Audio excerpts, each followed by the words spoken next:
Hey everybody, I am Surbhi and you are watching Key Differences. In this video, we are going to learn the concept of cooperative society, its characteristics, types and formation. So friends, what are we waiting for? Let's get started.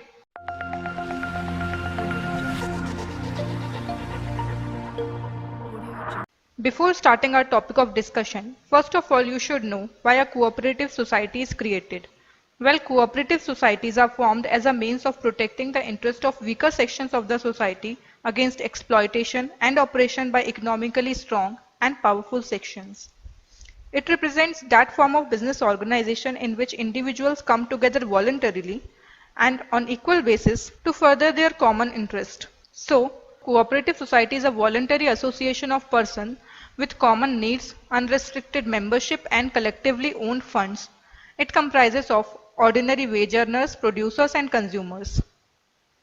The primary objective of cooperative society is not earning profit but mutual help.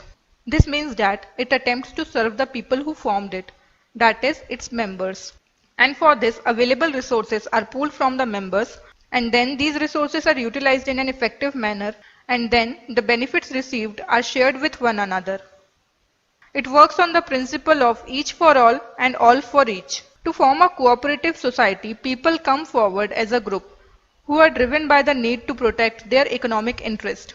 Further, cooperative society must be registered under the Cooperative Societies Act 1912, and after registration it acquires a distinct legal identity. Further, the process of establishing a cooperative society is simple and it requires the consent of at least 10 adult persons. Further, the capital of cooperative society is raised from its members through issue of shares. Moving on to the characteristics of cooperative society. Voluntary association. As I said earlier, cooperative society is a voluntary association of persons who have attained the age of 18 years and are willing to improve the economic status through joint action. Further, any person can join or leave the cooperative society at any point in time as per their own will but after giving a proper notice. The member can also withdraw the capital contributed by them, but they cannot transfer their share to another person. It has an open, unrestricted membership, as well as there is no discrimination between members on any grounds.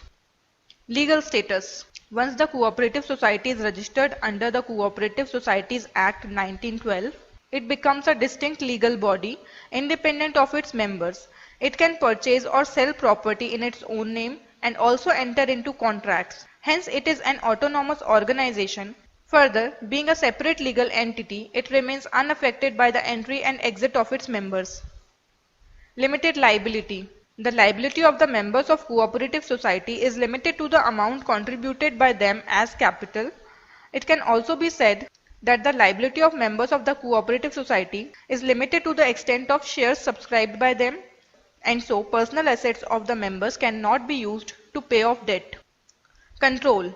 Every cooperative society is registered under the Cooperative Societies Act or the concerned state cooperative laws. Government exercises control and supervision on the activities undertaken by cooperative societies. Further, in a cooperative society, the power to take decision lies in the hands of elected managing committee. The committee is appointed through voting by the members concerned. Disposal of surplus. After the distribution of limited dividend to the members, the remaining surplus of the cooperative society is not distributed among the members in the proportion of their contribution to the capital. Rather, 1/4 of the surplus is transferred to the general reserve and a certain portion of that profit is used for the welfare of the locality in which it operates. So we can say that the profits of the cooperative society are used for the benefit of its members and the local community. Equal voting rights. Each member in a cooperative society has one vote, irrespective of the number of shares held by him. Hence, the members with higher number of shares cannot dictate. This is due to the fact that cooperative society is democratic and each member has an equal voice in its management. In short, it works on the principle of one man, one vote. Coming to the types of cooperative society. Consumers Cooperative Society. These societies are set up by consumers with an aim of obtaining their daily needs at reasonable prices, and so these societies purchases goods directly from the manufacturers and wholesalers so as to eliminate the profits of middlemen. Kendri Bazar and Sehkari Bhandar are the classic examples of consumer cooperative society. Producers Cooperative Society. These are voluntary association of small producers and artisans who come together to face competition and increase production.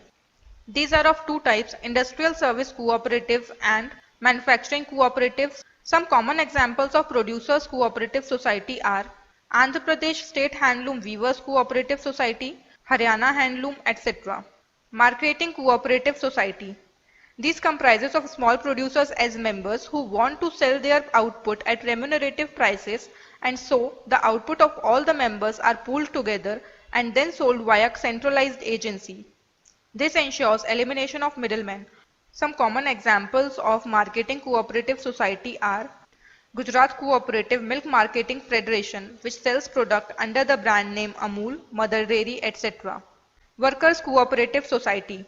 The ownership of these cooperative society lies in the hands of workers. This implies that the members play the role of employees in such cooperatives. One classic example of such cooperative society is Indian Coffee House, shortly known as ICH. Farmers Cooperative Society. These cooperatives comprises of small farmers as members who come together to gain economies of scale of large-scale farming. These societies supply quality input to small farmers like seeds, fertilizers, insecticides, manure, machinery, etc. for their development and welfare. Example of such societies are lift irrigation cooperative societies and Indian Farmers Fertilizers Cooperatives Limited. Credit Cooperative Society. These societies are set up by poor people so as to provide financial aid and also to encourage the habit of savings among its members. These societies provide protection to its members from exploitation of money sharks who charge a very high interest rate from borrowers, and so these societies provide loan at a very nominal rate to its members.